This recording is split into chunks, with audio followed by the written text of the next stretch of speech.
The first order I gave to the IDF about this issue is no one is messaging anything to Hamas. They will come to us.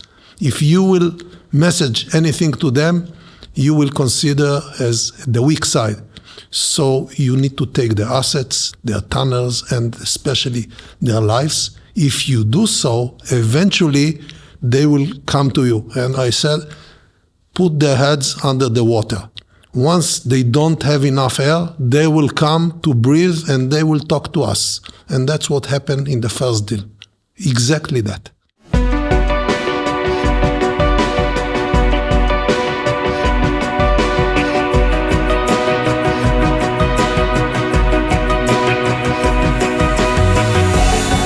It is 10 o'clock a.m. on Monday, March 3rd here in New York City. It is 5 o'clock p.m. on Monday, March 3rd in Israel, as Israelis wind down their day. Last month, we released the first in a series of interviews with former Defense Minister General Yoav Gallant, telling the story of the October 7th war from his unique vantage point. That first interview, titled 4 Days in October, focused on the drama that took place behind closed doors about the possibility of Israel focusing its efforts on Israel's stronger adversary, Hezbollah. If you have not heard or seen that interview, I highly recommend following the link in the show notes. In today's interview, we will focus on the most complicated and, sadly, polarizing aspect of this war, the hostages, what to do about the hostages, how to get the hostages home.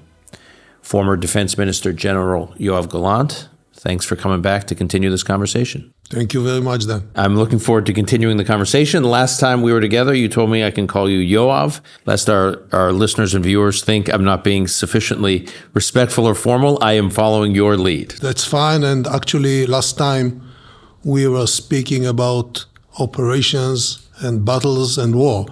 And this time, as you mentioned in the beginning, we're going to discuss something that is not less important, values. And speaking about values, I think it should be very personal. So I'm with you. So I want to begin by going back to those first 48 hours, immediately after October 7th, when you and your team were assessing what Israel was actually contending with. And at that point, or pretty soon thereafter, you knew that the nature of the massacre, of the attack, of the invasion was brutal and barbaric. Some 1,200 Israelis slaughtered. But you also learned of hostages taken. Now, hostages being taken for Israel was nothing new, and we'll get into that.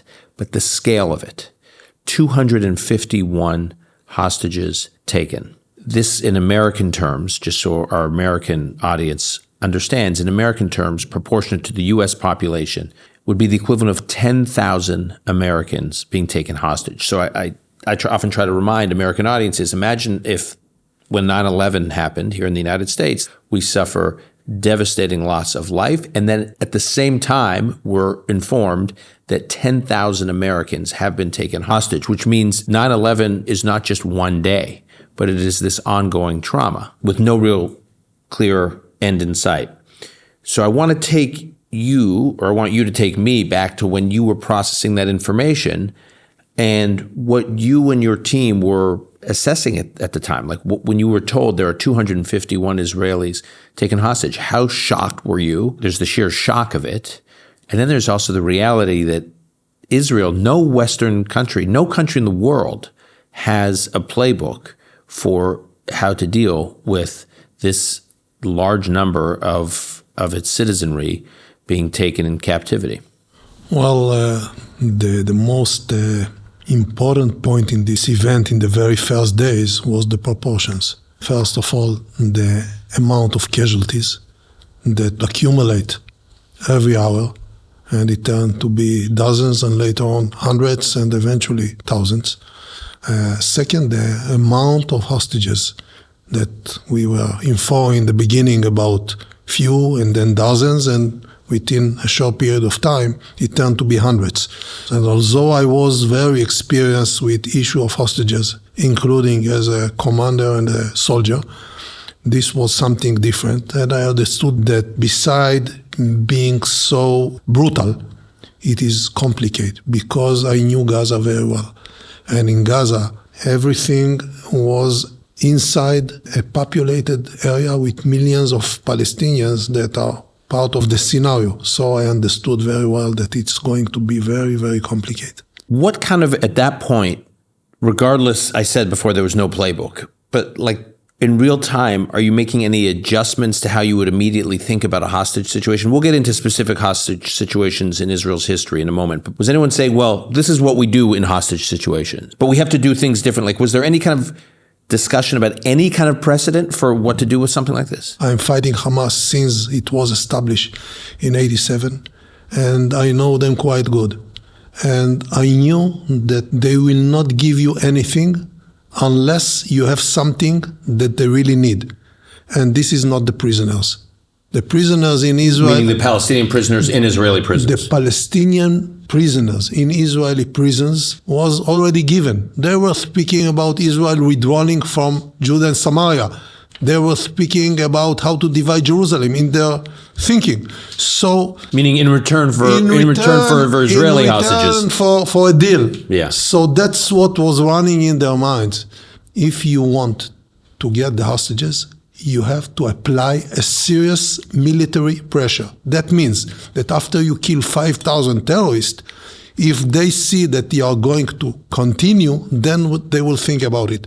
And the first order I gave to the IDF about this issue is no one is messaging anything to Hamas. They will come to us. If you will message anything to them, you will consider as the weak side. So you need to take their assets, their tunnels, and especially their lives. If you do so, eventually they will come to you. And I said, put their heads under the water. Once they don't have enough air, they will come to breathe and they will talk to us. And that's what happened in the first deal. Exactly that.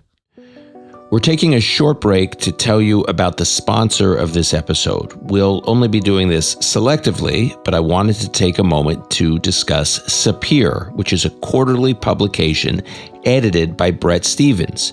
Each issue is built around a theme. The new one is around diversity, not in the DEI sense. Some of the articles include Michal Biton on why I am not a Jew of color, Rabbi Meir Soloveitchik on Jewish identity versus Jewish politics, Israel's president Bougie Herzog on Zionism as a method of diversity, and there's always a terrific essay by Bret Stephens. You can have a hard copy of this print publication arrive in your mailbox every quarter, which is especially good for Shabbos reading. I'm a religious reader. My view is they should be charging for it, but it is free. All you have to do is subscribe. So go to sapirjournal.org/call-me-back. You can find the link to the publication in the show notes. Now back to our conversation. Okay, so I want to look at previous hostage situations that Israel, because it's not the first time Israel, as I said, has had to deal with a hostage situation. It just had never had to deal with something on this scale. So I want to look at previous hostage situations, and I just want to read them off because I don't think our audience appreciates how far back Israel has been dealing with hostage situations. So just to name a few, and this is not a complete list. There was the 1972 Munich Olympics, 1974, the Ma'alot massacre, in which a lot of school children were slaughtered in northern Israel by the PLO. There was 1976, the Entebbe hostage crisis. 1984, Nachshon Waxman was taken hostage. 1986, Ron Arad was taken hostage. 2000, Goldwasser and Regev taken hostage, which ultimately was a precursor to the 2006 Lebanon War. 2006, Gilad Shalit, in which he was held hostage for 5 years, ultimately exchanged in 2011 for over 1,000 Palestinian prisoners. What had been Israel's policy and dare I say best practice in dealing with these hostage situations? And what, if any, of that experience was applicable to what you were facing on October 7th, 2023? Well, when I was 14 years old, the Munich Olympic took place, and I was collecting every front page of the paper that was speaking about the Israeli achievements in the Olympics. Weightlifters, wrestling, running, everything. One day, the headline was that there are Israeli hostages in Munich and that the Germans went to release them and the massacre that happened there. For me, it was, I think, the first personal contact with such an event. This was dramatic. First of all, because it happened on Munich. And we are the son and the daughter of Holocaust survivors. And Munich is something very symbolic. And this is after the 6-Day War, before the 73 War. So the mood in Israel was that we can achieve anything. Triumphing. Altogether, it was a shock. I think this event paved my way to join special forces in the future. 2 years later, it was the event of Ma'alot. And later on, 2 years later, just before I was drafted, was the event of Entebbe. My instructors in the Boy Scouts were soldiers in these events. So I knew everything from speaking to them before going to the military. So everything was very personal. We knew everything. And I'll give you one short example.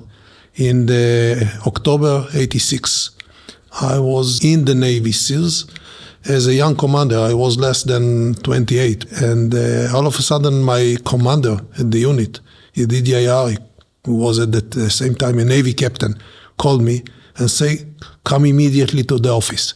I came to the office and he said, an Israeli pilot fall in Lebanon. We need to rescue him. His name, by the way, later on we learned that his name was Ronald. And prepare all the forces that are possible, everybody that you have in hand, with 1 hour, 2 helicopters, Sikorsky are going to land in the base and we are going to rescue him. Taken hostage by? We didn't know that he was taking hostages, but we didn't want You knew he was missing? He was missing in action. We knew the general area, the location, and we want to rescue him.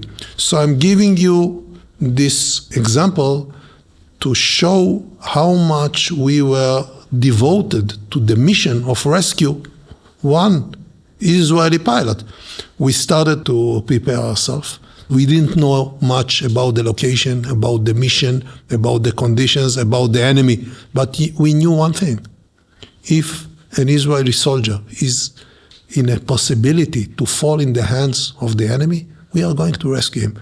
So we were thinking that this is the right thing to do. We were willing to sacrifice our life, to risk our soldiers, to do whatever is necessary in order to rescue one Israeli soldier. This is the spirit of the Jewish people. This is the spirit of the IDF, because you never leave wounded soldiers or anyone in the battlefield. If someone is wounded, you rescue him. If someone, unfortunately, is died, you bring him and bury him. And if someone is in the hands of the enemy, you do whatever is necessary, no matter what it is, in order to release him. If you need, you go and you rescue him in a special operation. And if you need, you negotiate it. And by the way, you mentioned 72 as the first day. But, in 56, just after the establishment of the State of Israel, we were winning the Sinai Desert War against Egypt. We had, I think, 5 hostages, 5 prisoners in the hands of the Egyptians. We pay hundreds as an exchange to bring these 5 people. There was a pilot or 2 and 3 others. We released hundreds of Egyptian soldiers. So the proportions are there for the beginning of the State of Israel. What was the underlying policy then? What's Israeli policy or Israeli doctrine or the Israeli protocol in dealing with these kinds of situations? First of all, there are values and principles that you don't bend. And this is the goal. This is the target. You bring your own people, and this is the reason that they are willing to participate in the next operation. The reason the Israelis are willing to participate in the next operation because The they know. reason that the Israeli soldiers and their mothers and their families are willing to do anything that is risky is because they know that the state of Israel is behind them. This is a legacy. And you cannot do it if someone knows that if he volunteer and something happened, you are not backing him. He need to know that the simple, very simple issue, one for all and all for one, is the basic. Now, as you speak about policy, first of all, you do any effort to release them in an operation. But in a battlefield condition, sometimes you don't have this option. First of all, because not all the time, and including the last war, you know where is everybody. Mm-hmm. Second, the conditions. If you see 6 people under the ground, as it was exposed to the public after this brutal action against the Israeli hostages, that they actually execute them under the ground. You see it. You mean this is in August of 2024? In August 24, when the public was exposed to what happened under the ground to 6 Israeli hostages, 2 women and 4 men, you understand that these conditions are next to impossible to release someone in an operation. It's a tunnel, one entrance, a gate, guards, and the width is less than 1 meter. And as Eli Sharabi recently said in the Uvda interview, which is the equivalent of 60 Minutes in Israel, the host of Uvda, Alana Dayan, did an interview with Eli Sharabi a little over a week after he was out, after having been in captivity brutally for close to 15 months. So, Alon, why don't you bring out the clip, and I just want us to watch it for a moment. מספיק, 2 חיילים שמשתלשלים מאיזה מסוק, בשנייה הם מחסלים את השומרים שלנו, ובשנייה מעלים אותנו למסוק. ימ"מ, סיירת מטכ"ל, משהו. משהו כזה. זה כל הזמן אתה מריץ את זה בראש. אתה אומר הלוואי. ואז אתה מנסה לעשות כל מיני תנועות דרך החלון. אולי יראו. אולי יראו. אולי איזה המזל"ט יראה אותי. משהו. אבל זה לא קורה. וכשאתה במנהרה, אתה רק מתפלל שזה לא יקרה. למה? כי אתה מבין שאתה, עוד לפני שידרכו בפתח המנהרה, אתה תקבל כדור בראש. אז כל מי שיש לו מחשבות לחילוצים הירואיים מתוך מנהרות, הסיכוי להוציא בחיים אנשים משם שואף ל0. בגלל זה אנחנו גם קשורים ברגליים, כדי שלא נתפזר לכל עבר, ויהיה להם קל לחסל אותנו. זה ברור לכולם.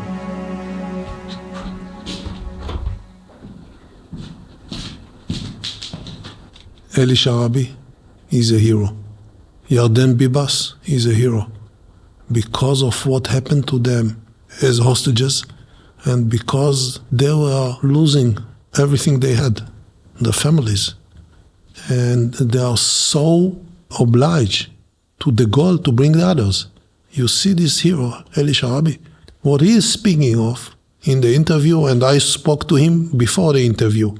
I was sitting with him, with my wife, and I couldn't believe that someone can behave like he's behaving after what happened to him and to his daughters and to his wife and to his brother. This is the demonstration of the strength of his character and his education, but also the state of Israel. It's unbelievable. This man who lost his family and was suffering so much, he's thinking about one issue, how to release his friends and those who were with him under the ground. And what he's telling you is almost common sense. It's very difficult to operate in certain circumstances, especially under the ground when people are locked there with chains and with guards. So you see the conditions and you understand that this is next to impossible to bridge in an operation. But if you apply enough pressure, then you bring the ropes close enough and you need a political tie. You cannot make the tie in a, military action. So you can release one, 10, 20, but you cannot release 250 unless you have a deal.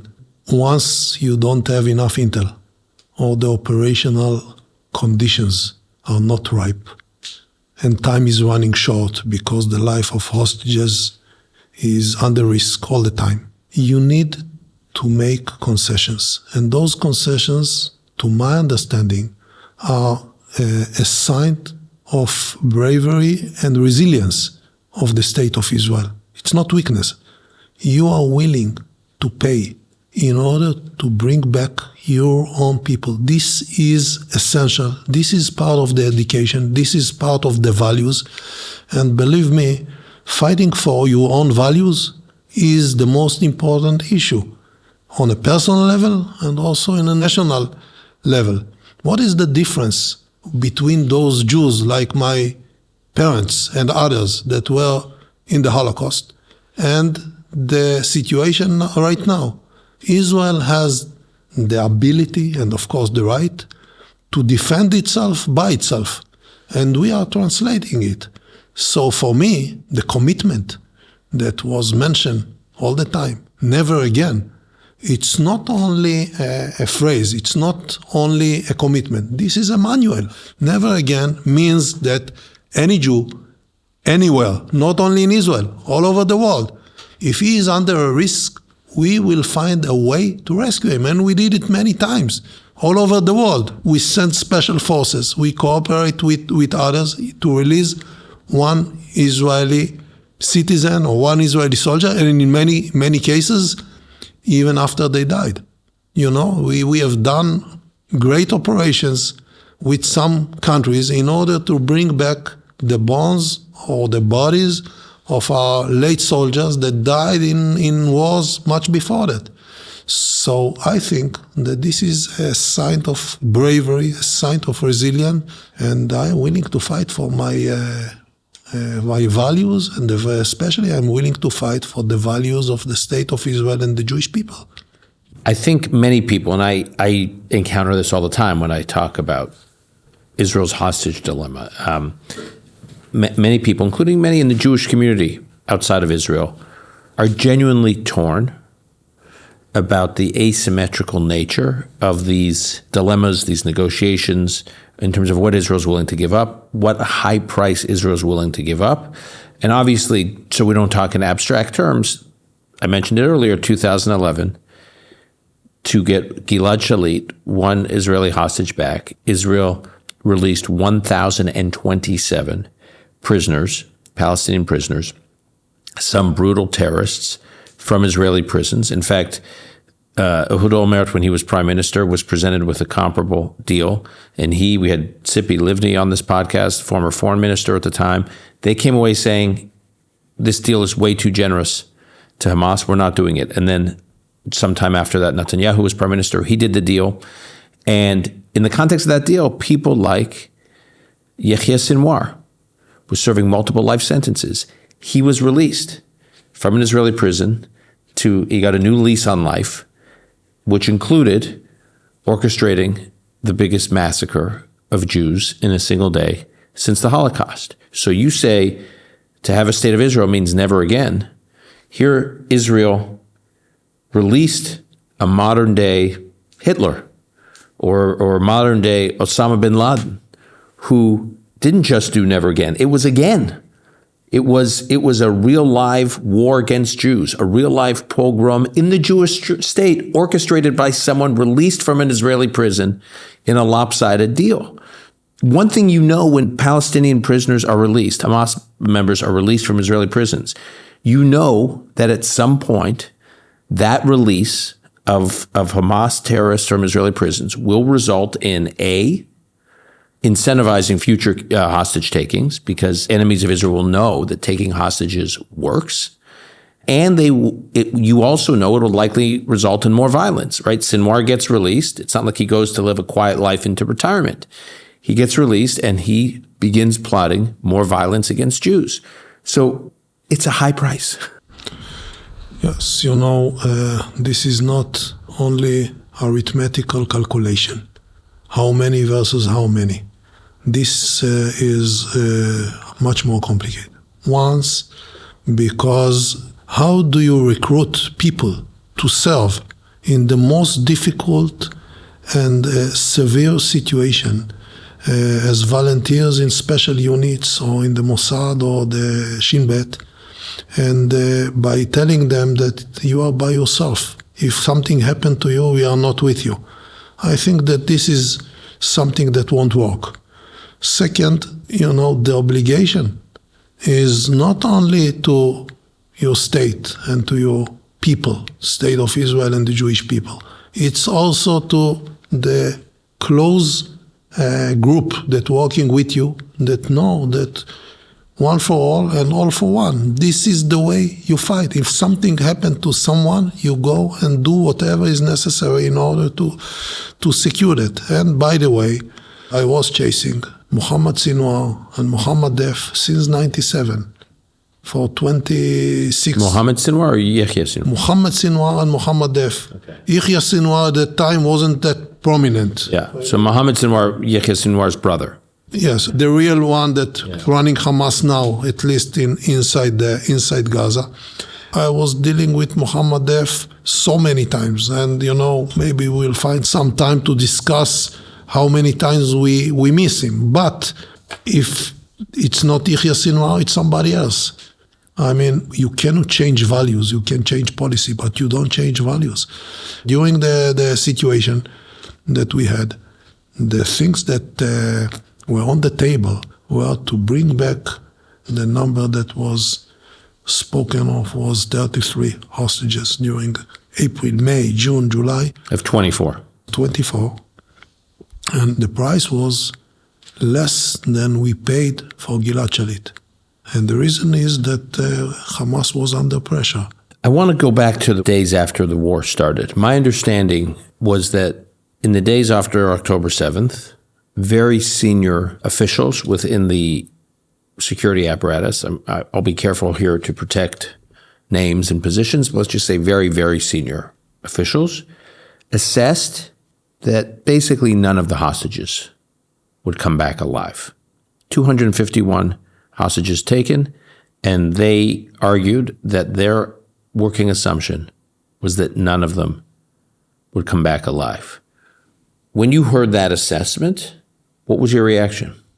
When these senior figures said that we won't release any hostages, I said, we have only one thing that is common, a common interest between us and Hamas, the hostages.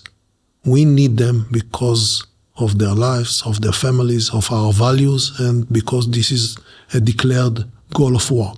They need them as an asset to deal with it, so they won't risk them. They will do anything necessary to preserve them because this is the so-called insurance policy that they think they have. And that's what happened. And later on, when some people presented similar things, I said to them, you don't know Hamas. They will come to us when they will need us, and they will need us to survive, to live. So if you kill 1,000 and then another 1,000, and then you intend of Hamas terrorists, eventually they will come to you to discuss the conditions. Don't approach them. They will approach us. And in the first weeks, we created an enormous pressure on Hamas with the Air Force, with the maneuvering into the area. It wasn't easy to convince the cabinet to maneuver into the area. And eventually, in the middle of November, there was a proposal that started from Hamas through the Qataris in order to achieve something. But it was very clear that they won't give all of them in this phase. So the compromise I was willing to make in this point was to bring all the kids and all the women, 100 exactly, 40 kids and 60 women, and 13 out of these women were mothers of some of the kids among the 14 kids. And this is beginning of November, maybe middle of November. Later on, 3 of them were released, 3 of the women. After this, I got a call after a few days from my sister. And my sister, who is younger than me, is telling me that the mother is a lady that 50 years ago, her parents and my parents were friends, and we were playing together. And at that time, her name was Yehudit Leviathan. And I knew very well her parents, David and Tammy. David was the professor that taught literature to my father. My father never learned as a young kid because of the war. So when he was able to do it, he went to the university to learn Israeli and Russian literature because that was something that interested him. And he was his professor, and they turned to be friends. And we turned to be friends with the kids. And we were playing together. And when I was 10 years old, I was playing chess with her father on the couch. So I called her afterwards, and I said, "You are Eula Leviathan?" Yes, she said, "Yes, that's me." So we had a long conversation, and she asked me if I remember her apartment. I said, "Sure, I remember the same couch that I was sitting when I played with your dad, and I even remember what move I made in the beginning of the chess games because we were playing in routine. I was a young kid." So this is Israel. So the obligation is also personal to everyone. And you know either him or his family or his relative or something. So if I close this event, we got a list. In the list were 97 names. 40 kids, 57 women. We started to negotiate. We started with proportion of bringing 10 hostages versus 1 day of a ceasefire or a pause in the military actions. And the one that was leading the delegation on the Israeli side made a mistake. In 1 day, he said to the Qataris, "Well, let's start with 50. This wasn't approved by the cabinet, the war cabinet. And all of a sudden, the Qataris jumped on this idea and said, "Okay, 50. And it came to the war cabinet. And prominent figures there said, "Let's go for 50. And I said, "This is impossible. We have a list. And in the list, there are 97 names. And it's not a theoretical issue. And the number is not the most important issue. The category is important. All the women and all the kids." So I was alone in this situation, and only 3 of us had the right to vote. Prime Minister Gantz and myself. And Gantz was arguing me about this issue. Arguing against you? Yes. And I said, "You suggest to release 50. And we knew that the 50 includes 22 kids and the rest are the women. What am I going to tell the 18 kids and their families that weren't released after they are on the list? I'm not voting for that." And the Prime Minister as well was pushing me to compromise. And I said, "You have majority. I'm by myself.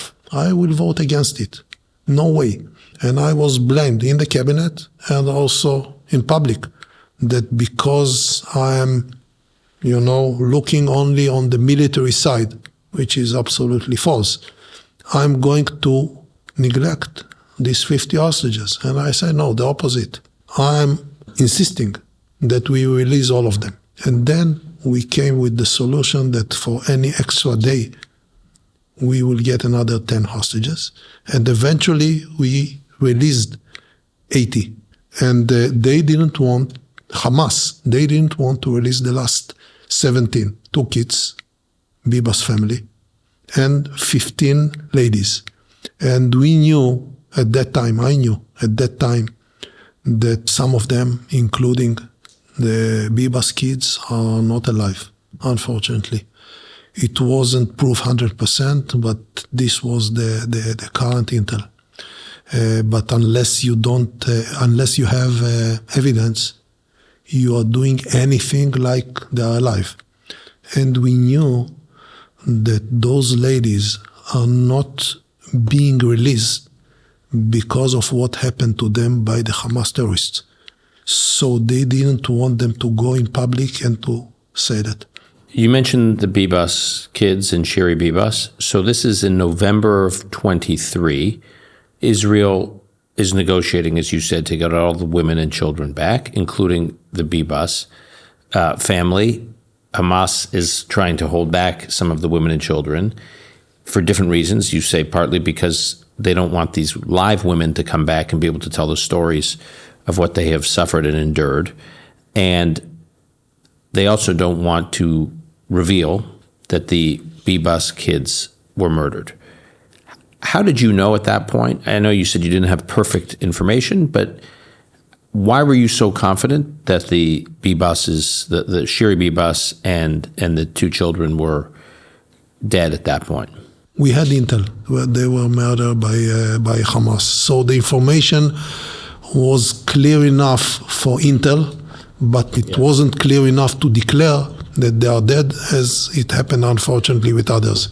And when the Bibases were taken, Shiri and the two children, because I know Yarden was taken separately, when they were taken hostage, is it true that they were not actually taken by Hamas, per se? They were taken during that second wave when all these quote-unquote average Palestinian civilians came pouring over in that second wave on October 7th. They were taken in that wave? Well, a lot of this information I learned from Yarden Bibas himself when I spoke to him. And he described everything, including how he and Shiri decided to fight. And he went outside with his pistol and was falling in the hands of Hamas, and what he learned later on. But they were captured by people that eventually broke them to the hands of a branch that is more radical than Hamas. It took another month or maybe a little bit more before we learned that they are not alive. This was, of course, a tragic event because they are in the heart of any Israeli. They are in my heart up to now. You know, I had their picture on my table. I have all the others on my table. But kids are kids. I mean, to kill kids in intention, this is something that, you know, even animals don't behave this way. Were there any operations where or were there any possible operations that were seriously considered, seriously planned for, but then for one reason or the other, you pulled back and decided we're not going to move forward with this operation, even though it seemed very doable? I'll tell you a story that I don't think was discussed in the past.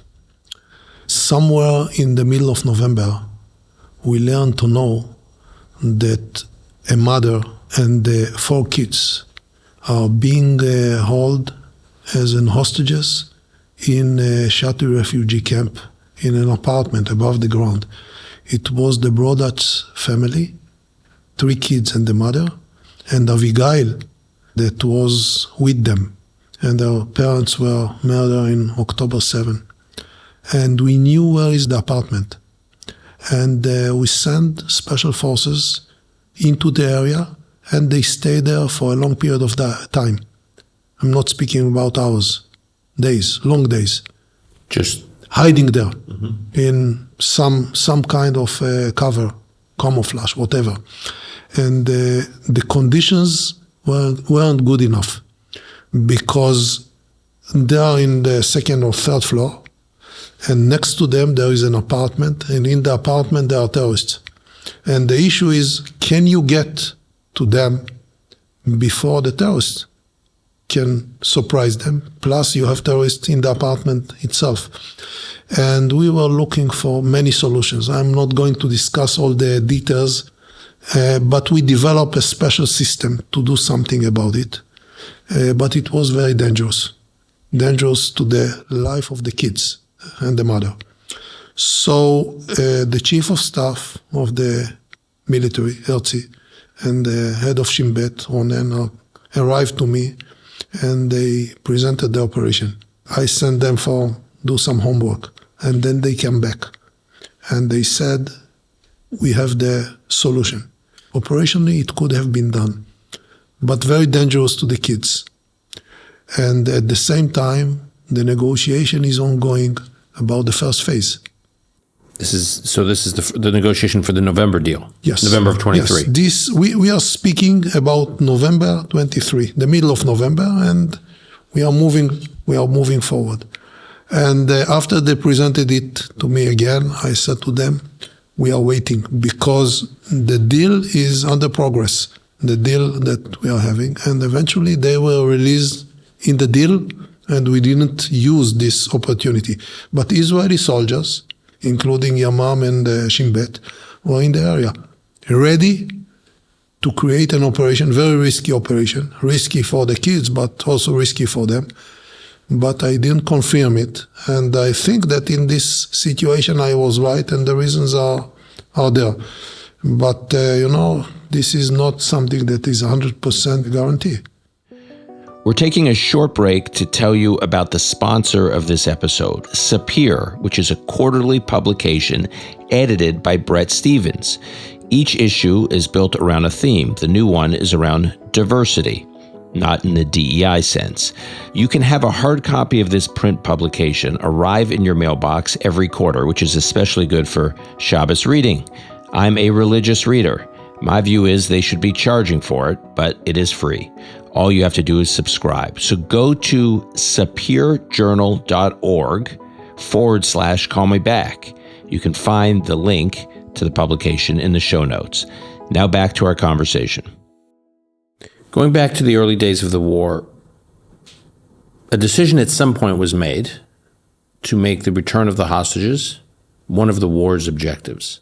At the same time that another one of the war's objectives was to destroy Hamas. And it seems that those two objectives are paradoxical. They contradict one another because hanging on to the hostages is ultimately the only way Hamas can try to preserve its path to take over Gaza again. So destroying Hamas and getting the hostages back sends a message to Hamas that hanging on to the hostages is the only way they can prevent their destruction. How was the decision? Can you just talk a little bit about how the decision was made to make the return of the hostages one of the war's objectives? Because it seems to be in conflict with the destruction of Hamas. I was the one that declared in the first day in front of the generals and others in the IDF and other organizations that these are the goals of the war, to destroy Hamas, to decapitalize their leadership, to have the ability to maneuver in the area in any given time later on, and to switch the regime and to bring the hostages. Now, the first three is something that you can achieve in a military way. You can destroy and dismantle the infrastructure and also the formation of Hamas. You can decapitalize the leadership. You can have the ability to maneuver. But defeating the enemy is only a phase in the victory. In order to gain a victory, you have to achieve the goals of war, and this is a political arrangement, a political system. Now, in order to achieve the last two goals, one, to release the hostages, and second, to create an alternative for Hamas, you need also a political action. And I also define the wording about this goal, and I didn't say to bring the hostages. I said the goal is to create the conditions to bring the hostages. And this is a difference, because I was experienced. I've seen the second Lebanese war when it was declared that this is the goal. The goal is to create the conditions. Why? Because if you have 250 or more than that hostages, you need a political arrangement. And I think that this is possible, and it's even possible nowadays, today. But the order is very simple. First, you need to bring the hostages, and then you need to continue to defeat Hamas. And the reason is very simple. If you will start with, the destruction of Hamas, by the end you will finish it, you won't have hostages. So this is not only a value, but this is a goal of war. And believe me, I'm the last one that the last one in Israel and maybe the last one in the world that don't want to destroy Hamas. I was making living for 48 years from, killing Hamas terrorists and Hezbollah terrorists and others.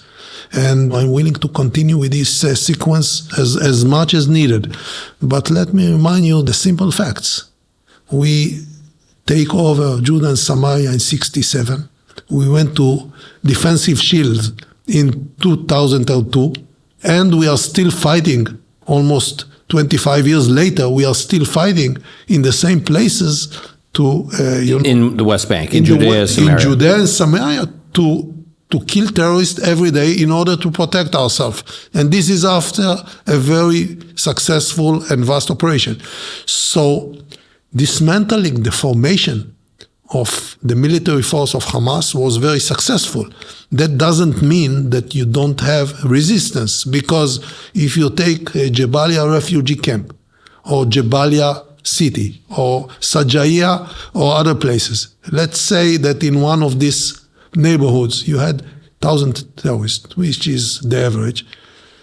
300 were killed, 300 were wounded, 200 escaped to Rafah or somewhere else, and 200 are fighting in a terror action, and this will last for a long period of time. They don't have the ability to maneuver into Israel with large formation. They don't have the ability to defend themselves efficiently as they behave, but the idea is still there. Therefore, we will fight them for a long period of time. That doesn't mean that we have to neglect the issue of the hostages. The priority and the order of preference is very simple. First of all, bring the hostages, especially the live hostages, as soon as possible, and then the bodies. Once you have them in your hand, we will continue to fight Hamas, and unfortunately they will give us the reasons to keep going, and the arrangement is a political one. You cannot bring all of them in operations. And even Eli Sharabi said that in the video, and he was there. It's a big difference if you are above the ground, under the ground. I mean, this is the given condition. So in order to fulfill all the goals of war, you have to negotiate and to find solutions for the hostages. And I think we could have done it almost a year ago. And if not a year, in April, in May, in June, in July, and in August 24, we could have achieved a deal. And basically, the deal we achieved in January 25 is very similar to the deal that we had in May 24. And I'll tell you something that is also frustrating. The deal that we had then was much better, because we had more hostages, live hostages, under this category. Plus, we decided on better conditions. At least 110 terrorists that were in prison for life sentence were released in the new deal. They shouldn't been released on 24. But let me ask you about that, because some of the Biden administration officials who were involved in that negotiation are now saying publicly some of the things they had been saying privately or more discreetly, that that period you're talking about, spring, summer of 24, that Hamas ultimately was never going to do a deal then. Even if the deal could have, from your perspective, it would have been a better deal for Israel to take. To use the oft-used cliche, it takes two to tango, and Hamas ultimately wasn't going to do a deal. And I want to read a quote here from Brett McGurk, who I know you know and worked with, who was the senior Middle East policy coordinator for the Biden administration in the White House. He was the top official in the White House overseeing all the negotiations around the hostages and a ceasefire. He wrote recently in the Washington Post about that time, and I'm quoting here. He wrote, "Though Hamas and its defenders claim it accepted the framework in early July, that is not true. Hamas reinserted demands for a permanent truce. And in those negotiations, it never, not once, even when nearly every other detail seemed locked down, agreed to a list of hostages that it would release if a ceasefire agreement was reached. Hamas had no serious intent to release hostages so long as Iran and Hezbollah backed its maximalist demands with ongoing attacks against Israel. And then he goes on to say that his conclusion was until Hamas believed they could not rely on Iran and Hezbollah, there was no point in negotiating with Hamas. And he went back to President Biden and said, we need to stop pretending we're having a real negotiation with Hamas. Israel's not our problem, Hamas is. And he goes on to argue in this piece, it wasn't until Nasrallah was killed and Hezbollah was eviscerated and Iran was severely weakened, it was only then, which was late in 24 and early in 25, that Hamas was ready to negotiate. So, well, I was the one that argued to kill Nasrallah and all the others and to use the walkie-talkies to kill Hezbollah terrorists on October 11. I knew why I'm doing that. I wanted to get rid of the most prominent and difficult enemy that we had, which was Hezbollah. And this wasn't adopted. So under these given conditions, when we devote 60% of our power on land and on the air to the northern border, and we actually under this threat, we are dealing with this situation. And I'm the one that arguing every day, including with the Americans, every day, that we need to create much stronger efforts against Hezbollah. Otherwise, they will hold us with, Israeli formations on the border, with evacuated communities on the border, and they will do it for nothing. So I said they need to pay price every day, and this is the reason that we increase those efforts every day. But putting Hezbollah on aside, let me tell you what happened with the sequence. It's very simple. After November, we were ready to try and to create another phase. And we knew that military pressure is the key, because otherwise they don't come to you. And we apply a serious military pressure. After the second time that we have been to Shifa, headquarters of Hamas under the hospital, we were out of Khan Yunis. Hundreds of terrorists were captured and killed in those places. And we came to the cabinet as the security establishment with all the ingredients, Shabak and Mossad and the IDF and all of them. And the idea was that we will restart the negotiation by pulling off Netzarim, creating proportions between hostages and prisoners that's supposed to be released. And this was adopted by the Israeli government in the late days of April. Somewhere in Passover, in the last days, I don't remember the exact day. And it was at 5 or 6 p.m.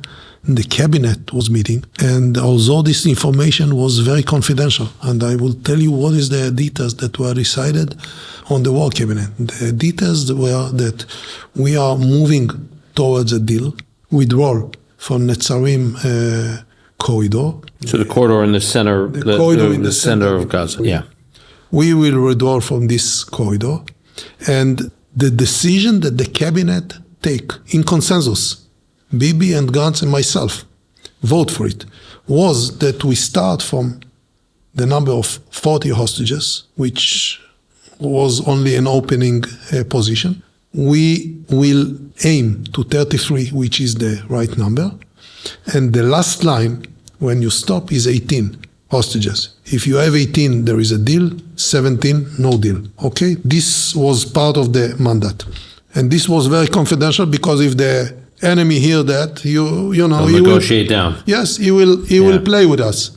Few hours later, after the war cabinet, the full cabinet is meeting. And the full cabinet, Smotrich is entering into the cabinet. Bezalel Smotrich, so the finance minister. Minister, who is part of the full cabinet, but is not part of the war cabinet, right, is entering into the room and said, we are going to leave the government because they are going to decide, the war cabinet, they are going to decide about the deal on 18 hostages. How did he learn about it? I don't know, but no one in the cabinet, in the full cabinet, understood what he is speaking about, because they weren't exposed to the information. And at the same time, I got reports for the Shin Bet that they are having in Israel negotiation, a successful negotiation with the Egyptians, and it started on the right way. And there is, there is a room to maneuver, and we are going forward. And a few hours later, I got a call from the Prime Minister, It was close to midnight, maybe 11 o'clock.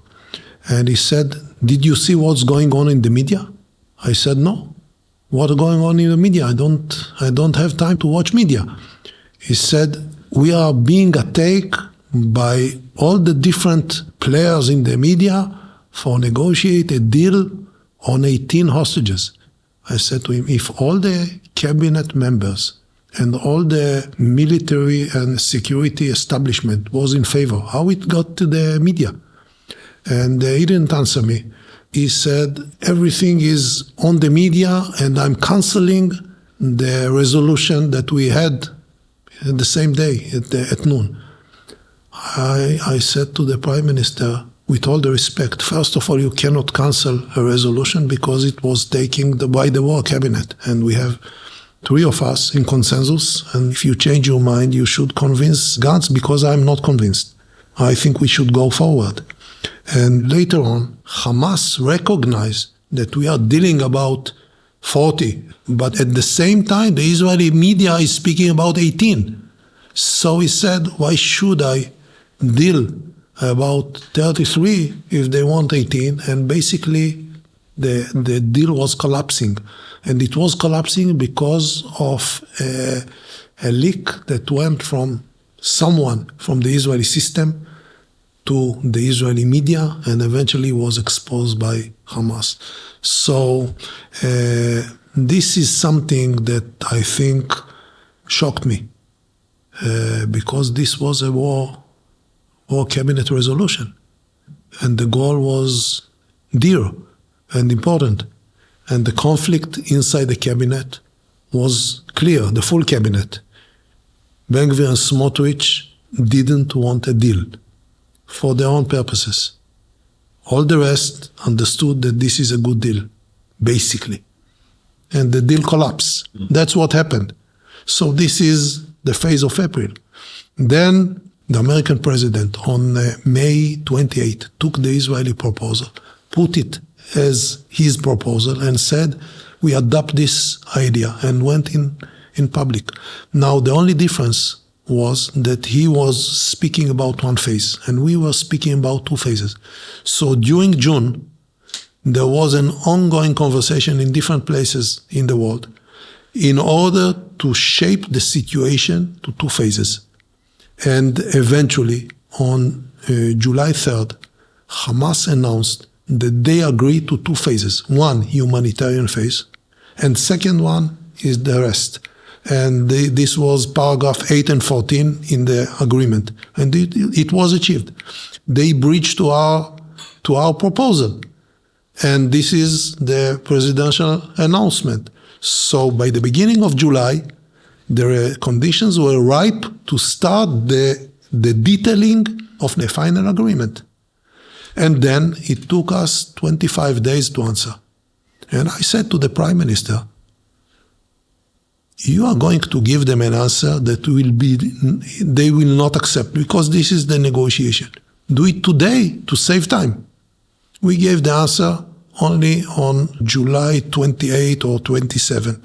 We wasted 3.5 weeks for nothing. There wasn't anything on the table. And on July 28, we came with a series of new conditions. And I have no expectations from Hamas. The only thing I want from Hamas is to kill them. But I have expectations from the Israeli government.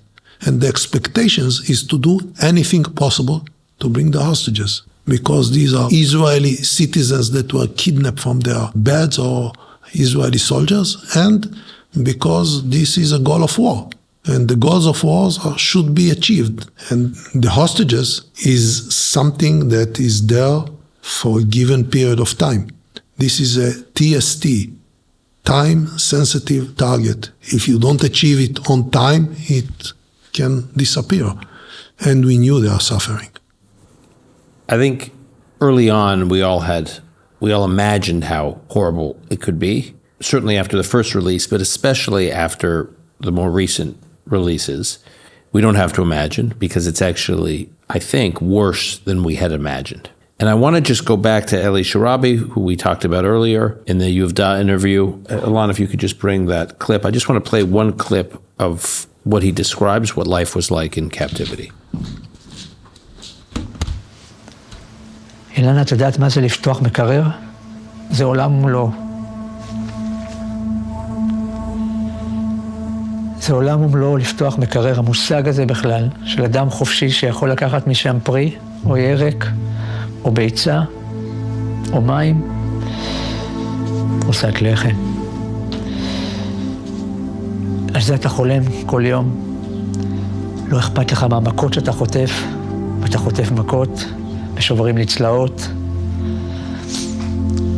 לא אכפת לי. הרעב. תן לי עוד חצי פיתה. Now, you have said to me, I'm less surprised by what he said than shocked. Meaning, when I really think about it, it makes sense that things were that bad, and it still shocked me. You've said to me that you and the other decision makers knew about these conditions quite early on. What did you know, and how did you know it? It was exposed to the War Cabinet in many occasions by the head of the services, that they said what's going to them and what happened with them, that they are starving and they are under very poor conditions. And this is not something that unique to me. This information was in the hands of the Prime Minister and the Defense Minister and the senior figures in the military establishment, heads of the organizations. And it was emphasized time and again by Nitzan Elon and Onen Bar and by the Chief of Staff and the head of Intel. All of them said that the conditions are very poor. So I think that the whole situation direct us to achieve a deal. And you can learn from another issue. You know, the American president went with the Israeli position because he didn't want to have a daylight between Israel and America. This is fine. But what was the reason that eventually, after Hamas agreed on July 3rd, we didn't adopt what they said? And I won't get into all the details, but I would say one very important issue. The first phase that was on the table in May, June, July, and August is exactly the same arrangement that we made in January 25. So it could have been achieved much before that. And by the way, at that time, going back into the war was something that was much more natural. It was a ceasefire or a pause in the war, and then you continue after 42 days. But the whole sequence was ready to be deployed on July. The deal was there, and this is the same deal that we had 6 months later. When I met with some of the hostages, they lost 30 or 40 kilos in the tunnels, and when you see it on the screens, you understand what happened to them, because the starvation is only one part. And after we heard what Eli Sharabi said, they were also tortured and beaten. This is something that was well known in the cabinet, especially in the war cabinet. I want to close by asking you to try to put yourself in the mind of Hamas's current leaders, what's left of Hamas, or a future wannabe Hamas. How could their lesson from the last 18 months be anything but the key in any war with Israel is to steal its citizens? If you take Israeli hostages, it paralyzes Israeli society, if not shatters it. It introduces a level of dysfunctionality, understandable dysfunctionality, in Israeli society and in the decision-making of its leaders that give those who take Israelis hostage a massive advantage in a certain aspect of the war. In other words, I agree with much of what you've said in this conversation in terms of what Israel needs to do and needed to do, on the one hand. On the other hand, I am terrified to think that future enemies of Israel will learn from this last 18 months if you get into a confrontation with Israel, if you initiate a confrontation with Israel, the first thing to make sure you do, the highest priority, is take Israelis hostage. If I was one of Israel's enemies, Hamas or Hezbollah or Iran, the first lesson I would have learned is that it's not a good deal to create a war against Israel, because you pay dear prices. And you can ask those questions to Nasrallah or to Hania or to Muhammad Def or to Sinwar. They all not with us, and this lesson is learned by those who replace them, and they understand it very well. And if you will ask anyone in Lebanon or in Iran or in Gaza, was it a good idea to start a war against Israel? The answer is negative. It was a bad idea for them, and they know that. They can pretend in a different way, but this is clear-cut. One. So this is the first lesson.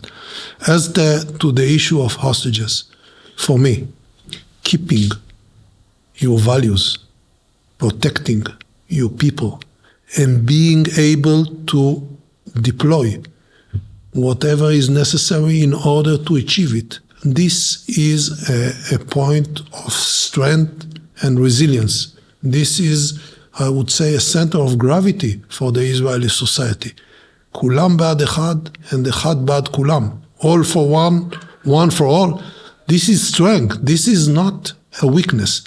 And what they should learn is that if you hit Israeli kids or kidnap or try to rape Israeli women, you will pay dear price. You, your society, your supporters, everyone. We are not here to allow those issues to happen. For me, never again is not only a commitment.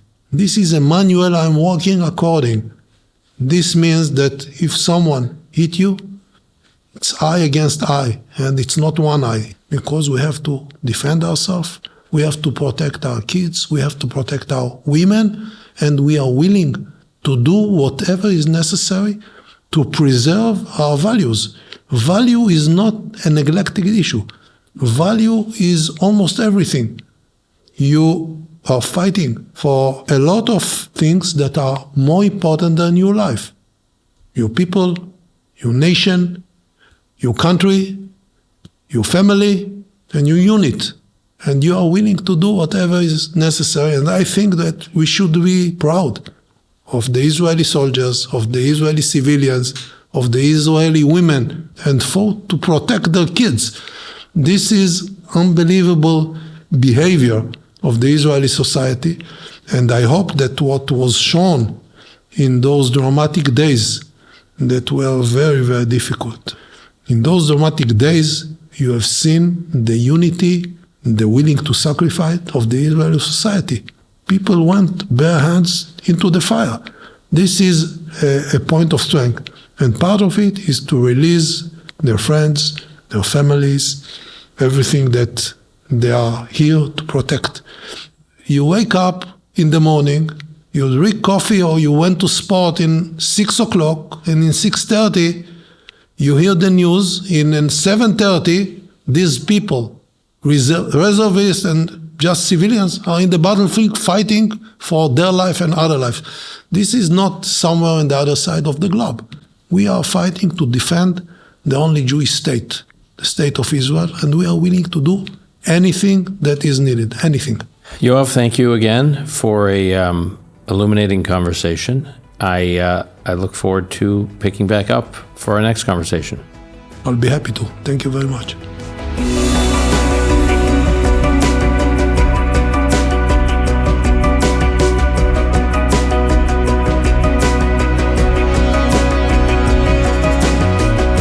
That's our show for today. If you or your organization are interested in sponsoring Call Me Back, we'd love to hear from you. You can reach us at callmeback@arcmedia.org. That's callmeback@arcmedia.org.